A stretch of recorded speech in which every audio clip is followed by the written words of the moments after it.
Indo-US relationship has already been discussed in length in terms of trade, in terms of diversification of the relationships in 1991. But straight away to you, Julia, as my TV forward to this program was Pakki Dosti Ka Raaz, the secret behind this friendship. So what is the secret behind this friendship, time-tested friendship? Well, that's actually a very good question, because international relations are no less of a relations as social relations. So we always confront this question of how to make them sustainable and how to make them really like friendly, trustful, and so on and so forth. But I think that you already named the secret yourself. And this is the thing that President Putin numerously returns to while speaking on India. And this is exactly the absence of any historical disagreements or wars or conflicts between Russia and India, the absence of any border conflicts and border disputes between Russia and India, and also the really good track record that the Soviet Union and India had during the 20th century. So after India gained independence, Soviet Union supported this movement. And also, I believe we can even look back into history further and reflect upon how important was the legacy of Lev Tolstoy for the Indian governance. So like here, I believe Russia and India share a lot in terms of culture, in terms of this very culture of trust, culture of mutual respect. And this is what brings the relationship forward. Okay. Okay. Before I go to Ambassador Jain Das Gupta, Professor Swaran Singh, is there any other ingredient to this friendship that I have missed putting out, sir? I think it's also largely ideological overlap or complementarity, and we will soon be completing 100 years of Jawaharlal Nehru's first visit to Soviet Union in winter of 1927. Which was 10th anniversary of Bolshevik Revolution. And I agree with both you and Julia, fundamentally because we haven't had any fundamental problems in bilateral relations. We have often been seen as very useful to each other.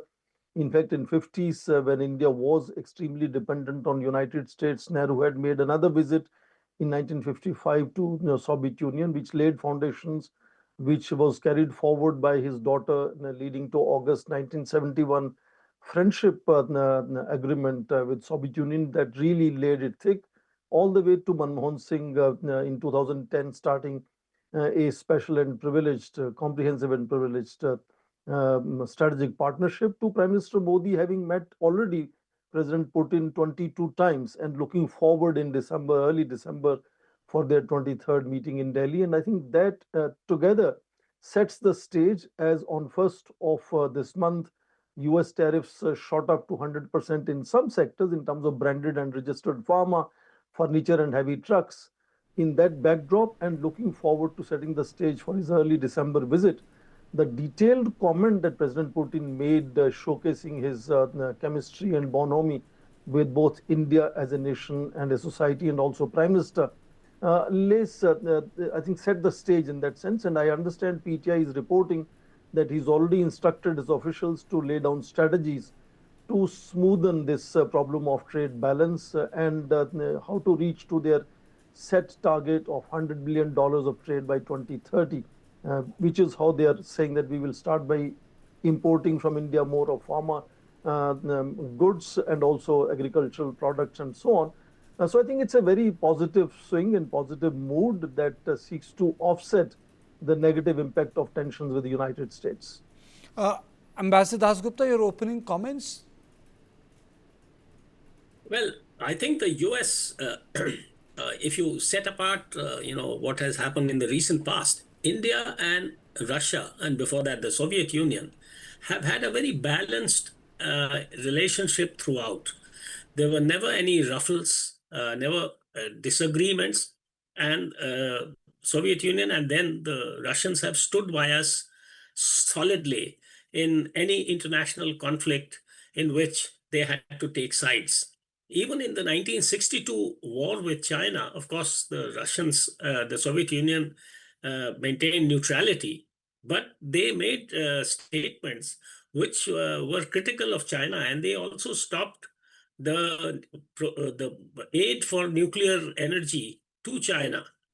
So the Russians have been solid friends, trustworthy, reliable, and just by way of mentioning, in the 1971 war, when the US threatened India with sending the US 7th Fleet to the Bay of Bengal and to invade India, if we can believe the news reports, the Russians sent their submarines and they surfaced ahead of the US 7th Fleet. And after that, I think the ships of the US Navy, they turned around and went back.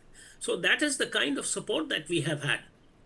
India is one of the few countries to have the privilege of being, sold these S-400 systems. Of course, Turkey is another one, and China is another one. So that has helped us immensely in, fending off the attacks from the Pakistanis in the recent clash. So, and now the stage is set for cooperation at a much deeper level in terms of joint production or co-production of Su-57 if we were to opt for this fighter jet, because the Russians have also indicated, perhaps at an unofficial level, that they will be prepared to share the source code also of this. So the cooperation that India and Russia have enjoyed over the years, that is only deepening, and the bedrock of that is trust.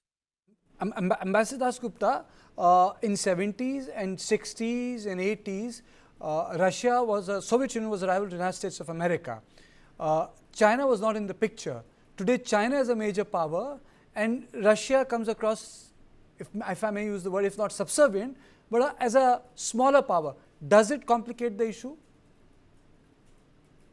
Well, I think it is also a question of synergies or sharing common interests, Partnerships, conflating of interests, because the Russians also are not very comfortable with China on many issues.